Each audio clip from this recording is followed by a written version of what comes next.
Salom do'stlar, bugun sizlar bilan yangi horror filmni tizeriga reaksiya ko'rsatamiz. Ya'ni o'zbek filmi ekan, Dacha deb nomlanadi.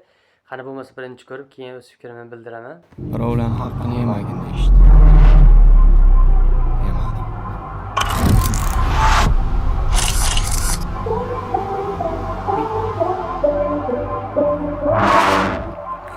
Yaxshi.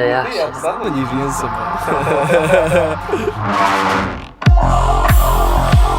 Dacha bormi?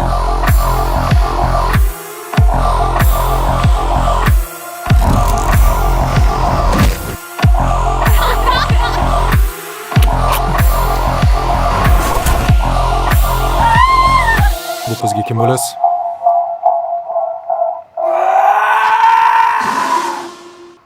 Bu aktyorlar zo'rini topishdi lekin, hozirgi trenddagi aktyorlar. Bitta blogerlar ham qo'shib shekilli. Bilmadim, menimcha yaxshi kino chiqayotganga o'xshaydi, tayyorlashganga o'xshaydi. Nimadir yetishmayapti-da. Ko'p horror filmlar ko'rganman, lekin menimcha juda ham nerealniy darajada tiniq bo'lib ketgan mana u atmosfera. Mana hozirgi Dachani ichidagilar ko'rgan bo'lsanglar, juda ham nerealniy darajada tiniq ranglarda, o'ta tiniqda kamera. Yana bilmadim. O'zim professional emasman. Shunga endi menga shunaqa tuyuldimi yo? Kommentariyada o'zingizlar fikrlar yozib qoldiringlar. Sizlar nima deb o'ylaysizlar?